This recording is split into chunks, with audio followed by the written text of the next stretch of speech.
Book review.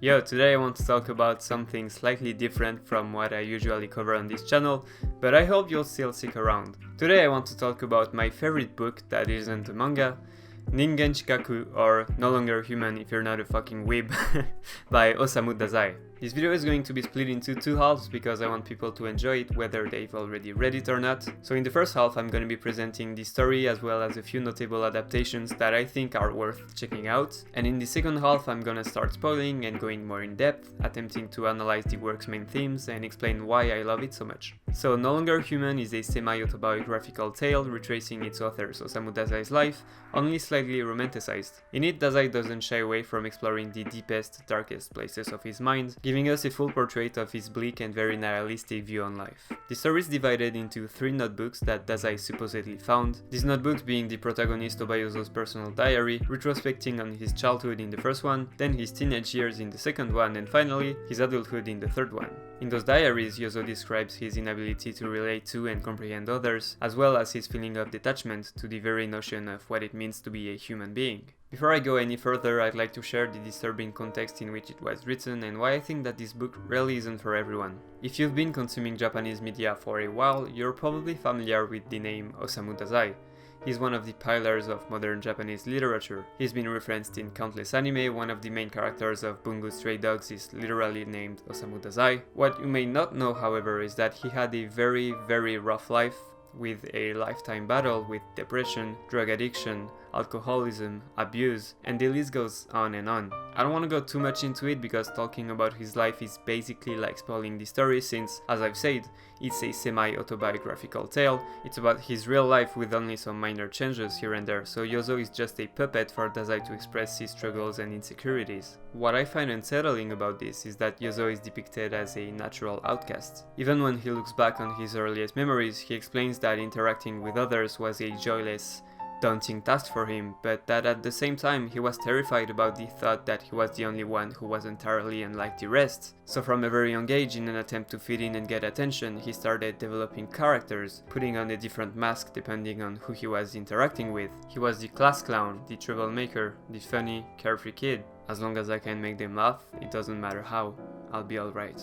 If I succeed in that, the human beings probably won't mind it too much if I remain outside their lives. His biggest fear was for people to figure out that he was not being himself. When that happened, he felt overwhelmed with a shame worse than death. So this is only speculation, but I think that for him to deliver such a personal book to the public must have meant that when he was writing it, he didn't fear neither shame nor death anymore. And that turned out to be true as he committed a double suicide with his wife only weeks after completing the final draft for No Longer Human. And that fact, to me, gives a very uneasy, almost nauseating aura to the book, as if I was reading someone's suicide note. Which is why I say that this is a very heavy story, and I think that you really have to be in the right mindset to read it. That being said, I still encourage you to read it if what I just talked about didn't turn you off, because there's a reason why it's widely considered as a modern classic. It's an amazing book. It's very rare for anything to depict mental health in such a real and deeply personal way. Dazai literally opens up for 200 pages, and everything just feels so grounded and profoundly sad. It's just such a memorable book that I want the most people possible to experience. And since I know that not everyone is that into books, I want to talk about 2 notable adaptations that I believe to be great alternatives if reading is not your cup of tea. The first one is an anime adaptation. Not many people know about it because it's not called No Longer Human. It's part of the Aoi Bunkaku series, an anime that adapted a bunch of Japan's most influential stories, notably Ace Patter's Thread,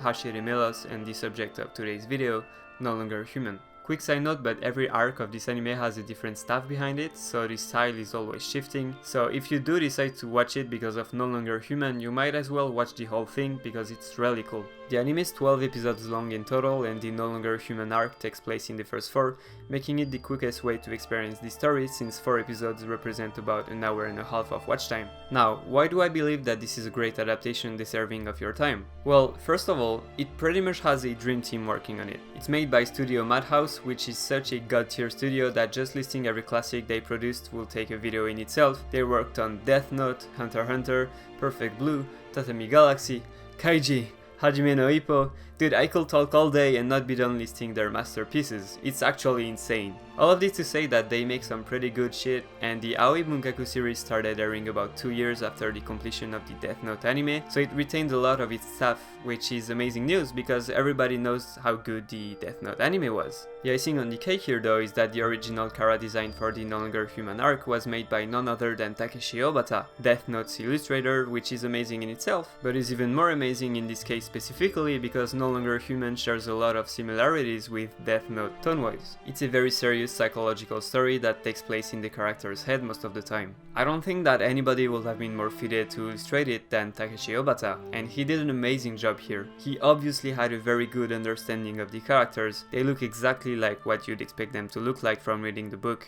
Being able to experience the story with his art is a valid reason to watch the anime in itself, but it doesn't stop there though. The soundtrack is composed by Hideki Taniyuchi, the guy behind the Death Note soundtrack, but most importantly, the Kaiji and Akagi soundtrack. And if you don't know, I'm obsessed with Kaiji, it's one of my favorite anime of all time, and a big part of what gives it its identity is Hideki Taniyuchi's soundtrack. Now I'm no composer so I can't get technical about it, but this guy just makes such iconic and memorable themes, and he does it again here. The anime has a very haunting and unsettling soundtrack so fitting of No Longer Human. I sadly can't really show you because the soundtrack isn't available anywhere online, so I guess that's just another reason to watch the anime. Oh, by the way, Taniyuchi has been blacklisted from the industry for drug possession, so you have to savor anything he's ever worked on because we won't be getting more. The last member of the staff I'm familiar with that I think deserves a lot of praise is Masato Sakai, the voice actor interpreting Yozo. He delivers an outright amazing performance despite having only 4 entries on my anime list. Yozo sounds like such a broken human being for all of the anime's running time.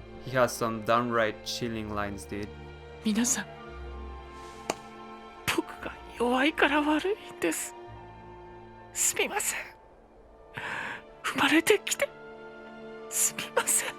With all that being said though, I think it's only fair to acknowledge the fact that the anime has some glaring flaws, mainly when it comes to the story. They took some narrative liberties that I think were very poor choices that I'd even say ruined the story in some aspects. I can't discuss it here because of spoilers, but I'll address it properly when I get into the spoiler part of the video. I also think a lot was lost in the transition from book into anime because the book is almost all about introspection. I'd say about half of the pages are filled with only Yozo's thoughts, and you obviously can't really do that in an anime unless you want it to have horrible pacing. So they did a lot of show don't tell, but sometimes they don't show very well.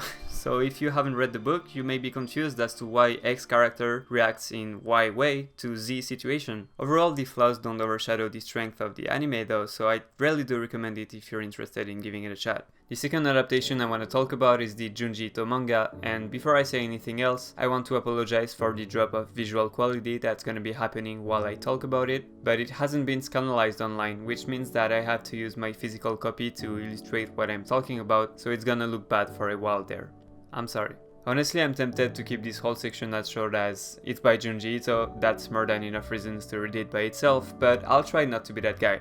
Just in case you're not familiar with him somehow, Junji Ito is pretty much the face of horror manga. He's the kind of author whose work is so good that even complete outsiders to the whole anime and manga sphere have most likely seen and liked some of his works. He takes full advantage of his medium to create these disturbing yet oddly beautiful worlds that catch your attention and never let go until you've devoured every single work of his you can put your hands on. And I'm happy to say that while his No Longer Human manga is fairly different from most of his other works, it's a phenomenal adaptation that highlights just how great of a storyteller this man is. Excluding the original book, this manga is by far my favorite rendition of the story for multiple reasons, the first and most obvious one being the art. His art style is an amazing fit for No Longer Human. Yozo's ultimate goal in life was to become a respected painter, and like a mirror of the rest of his life, he only ever found success in it by drawing children's manga. Something he had no interest in, but that he pursued to please others and to put food on the table. What he really wanted to paint was something he described as pictures of ghosts. Those were paintings of people's real ugly selves, stripped of any kind of masks or facades. He only ever managed to make one of those though, a self-portrait that he never dared to show anyone. I'm telling you this because this whole manga's art style is pretty much what Yozo was aiming for. No one will be more fitted to draw these pictures of ghosts than Junji Ito, come on.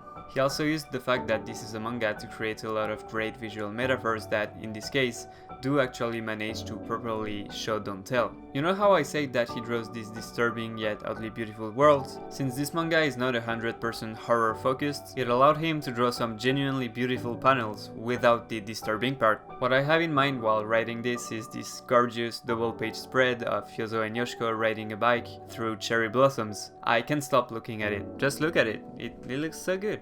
That being said though, I don't even think that his art is the best part of this adaptation. Junji Ito clearly had a very profound understanding and love for this story and its characters. My favorite part of this manga is that he develops a lot of plot points that were kind of brushed over in the book, and those original plot points ended up being some of the best in the whole manga. Most notably, this story exists because Osamu Dazai is supposed to have stumbled upon Yozo's notebooks, which is okay, but not very believable. In the manga though, Yozo and Dazai meet while they're locked away in a sanitarium to cure their drug addictions. In here they develop a very deep bond and share their story with each other, which is a more believable reason for Dazai to know Yozo's life than him just randomly finding his notebooks.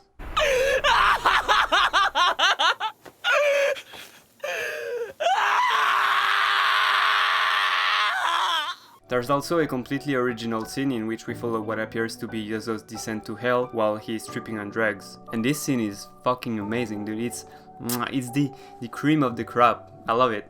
The strength is also the adaptation's biggest weakness though. As I've said, Junji Ito adds a lot of content, but this includes character death and horror elements that kinda take away from the original story's grounded nature, which is in my opinion one of its biggest strengths. All in all though, it's an amazing adaptation that I highly recommend. And now before I get into the spoiler part, I have to undo all the work I've done up until now by telling you to please read the book first if that's an option for you. Both adaptations I mentioned are great in their own rights, but nothing beats experiencing the story as it was originally intended to be experienced. And going into the adaptations after having read the book is such an amazing feeling that I think it'd be a waste to experience it any other way. That's it for this part of the video. If you don't want to get spoiled, you should stop watching now. From this point on, I'm gonna be assuming that you're familiar with the story, as I'm now gonna start addressing my take on the main themes of the book. But before that, I'd like to elaborate on my complaints for both adaptations, since I can now actually freely discuss them. The anime opens up with Yozo's encounter with Tsuneko, and while that may seem anecdotic, I believe that it's actually a huge mistake that does a big disservice to the viewer's understanding of Yozo.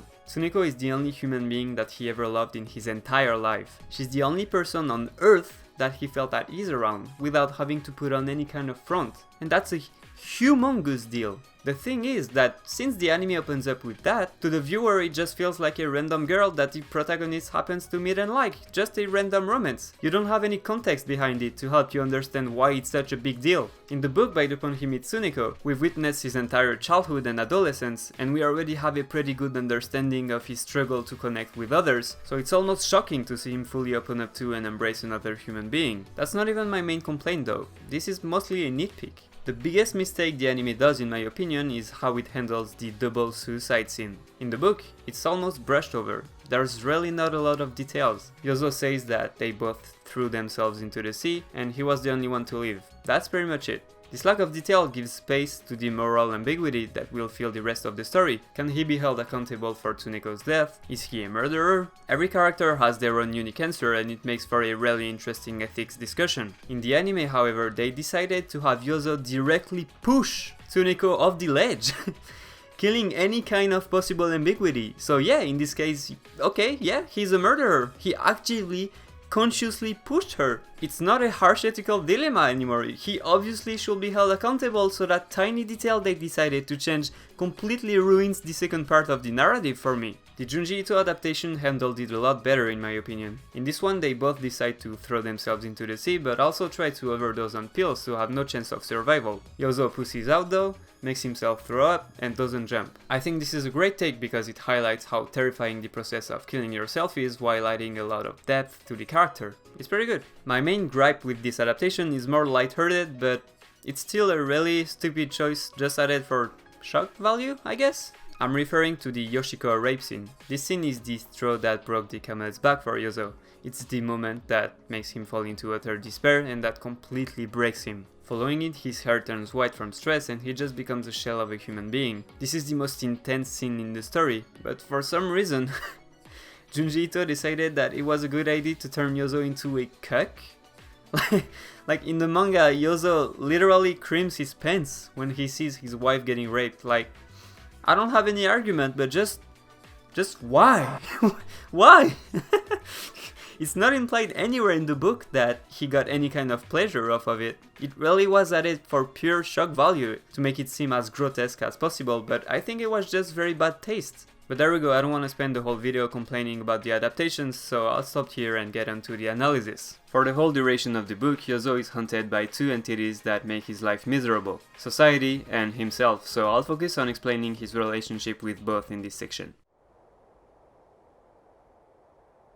I don't want to sound like a false intellectual by bringing up Sartre, because I'm not that educated nor smart, but I really do think that this quote fits very well for what I want to talk about here. This very famous quote is from one of his plays called No Exit, in which three people are condemned to be trapped together in a small room forever in hell. And what this quote means is pretty much that as a society, we can't escape other people's gaze and perception of ourselves, which means that we'll all forever be trapped within each other's heads, depriving us of any possible kind of freedom because we always worry about what we think people think of us basically, which influences and restrains our behavior. And while we're all subject to this feeling to some extent, Yozo had an unhealthy obsession with it that lasted his whole life. And that's in part because of the household in which he grew up. He was the son of an important politician, and arguably the biggest part of this line of work lies in maintaining a good public image. Because of that, Yozo grew up believing that maintaining appearances and being liked by others was the most essential part of what it meant to be a respectable human being, so he put an unbelievable amount of pressure on himself to do just that from a very young age, which turned social interactions into this agonizing task for him.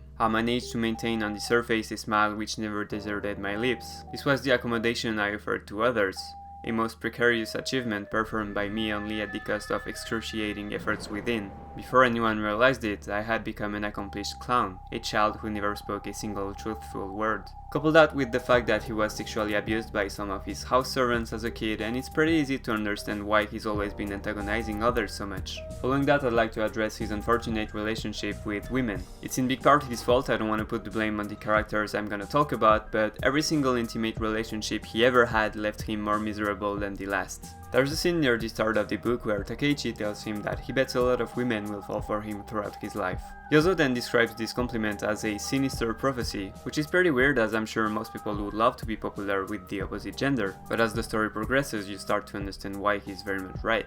As I said just a bit ago, from a very young age Yozo mastered the art of deceiving others to get them to like him, which meant that he could be a very smooth talker if he wanted to. He also happened to be cursed with an unbelievably pretty face. He's described as a very handsome man that no women could resist. And let me remind you that this book is based on Dazai's life, so very humble there, dude. You are the incarnation of fucking humbleness. And again, that sounds great, but it was actually one of the main causes of his downfall as a human being. See, the thing is, he was so irresistible that no women really ever confronted him, and every single woman he was in a relationship with just enabled his toxic, self-destructive behavior. He spent most of his life basically being a NEET that lived off of his girlfriend's money. He got addicted to morphine because he charmed the pharmacist lady into giving him way more than his prescription allowed for. Shizuko allowed him to pawn a lot of her possessions for him to feed his alcoholism, and the list goes on and on. Since no one confronted him, he just kept becoming a worse and worse human being. And again, I'm not on some fucking incel shit. I'm not saying it's all the girl's fault. Poor Yozo, he could have never done anything about it. No, I'm just saying their enabling just reinforced his toxic behavior. He basically was a spoiled brat that never got slapped in the face. Okay, let's move on to the big boy talk.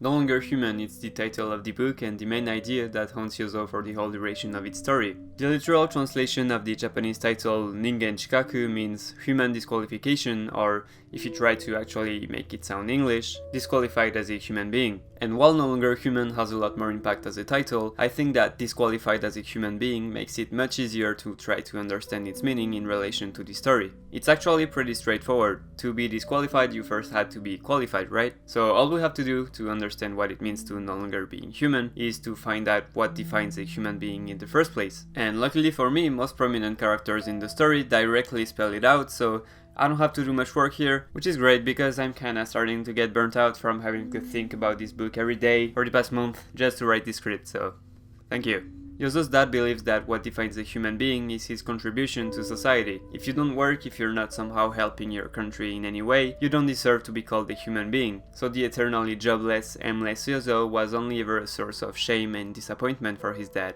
Horiki believes that somebody stops being a human being once they commit the crime of attempting to take someone's life. This rule applying whether the attempt was made upon somebody else or yourself. Which is why after Yozo's suicide attempt, Horiki loses any kind of respect he had for him and only considers him as the living corpse of a would-be suicide, a person dead to shame, an idiot ghost. Yozo's definition isn't directly spelled out, but to me what defines a human being for him is a feeling of normalcy, of belonging. Let's deconstruct this by starting out with the feeling of belonging. Yozo has felt like an outsider to pretty much everything his whole life. He never felt at ease around his family or classmates or pretty much anyone really. And while he was the odd one out, he referred to the others as human beings. Human beings probably won't mind it too much if I remain outside their lives. It was the last quest for love I was to direct at human beings, etc. To him the term human beings was a word to describe the group of individuals he was not a part of, a species completely foreign to his own. And what makes me think that the barrier between him and them was a sense of belonging is the fact that he only ever seemed to fathom the thought of being a human being in the rare occasions where he felt like he belonged. In the very brief period where he was genuinely happy with Yoshiko, he says this: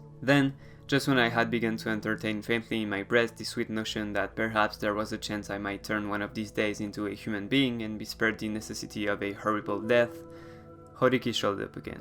This quote also links up to the second factor of what defines a human being for Yozo, normalcy. If he could have lived a quiet, happy life with Yoshiko, he might have finally turned into a human being, but instead Yoshiko got raped, he became a drug addict and was sent to a sanitarium and, his words not mine, someone that goes there is forever branded on the forehead with the word madman, or perhaps reject, disqualified as a human being. To him there's no going back from there, you won't ever be normal again, so that was the exact moment that he got disqualified as a human being.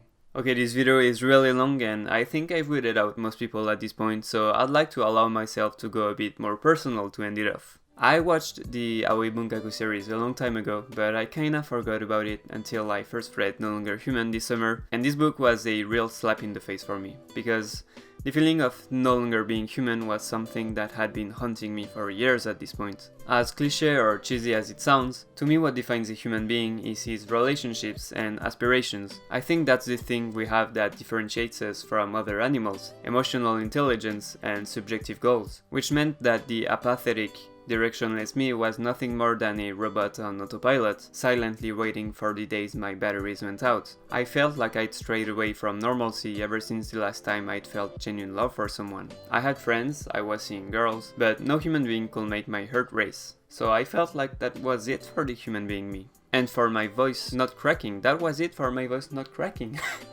Because apparently, when I'm trying to be serious, it decides to crack. Someone that is incapable of love is not human anymore, it's just a soulless piece of meat. And this was when I started feeling completely detached from everything. I was too far gone to ever get back on path to become a respectable human being. Around that time, my therapist told me about something called depersonalization disorder.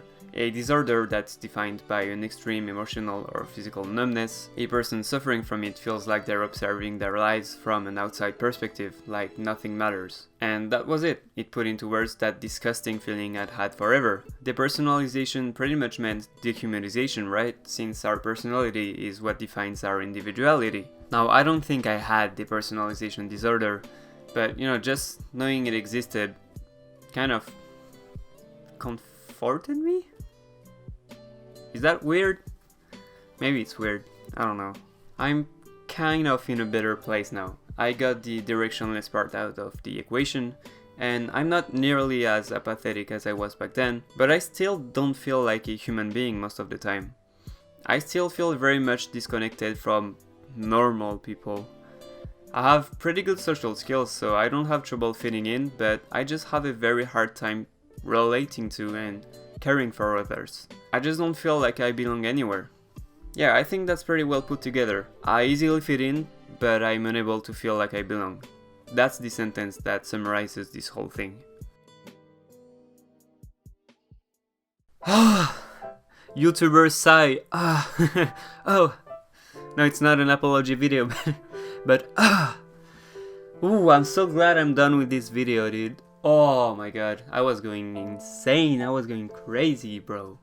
And I'm saying I'm done, but I'm done fucking writing and recording. Now I have to edit it. Fuck. Anyway, you know, if you've been on this channel for a while, you may know that I announced that I was working on this video back in June actually. And ever since then, I gave up on it, I started it over, I gave up on it, etc. And you know, now I think I came up with a pretty good result, hopefully.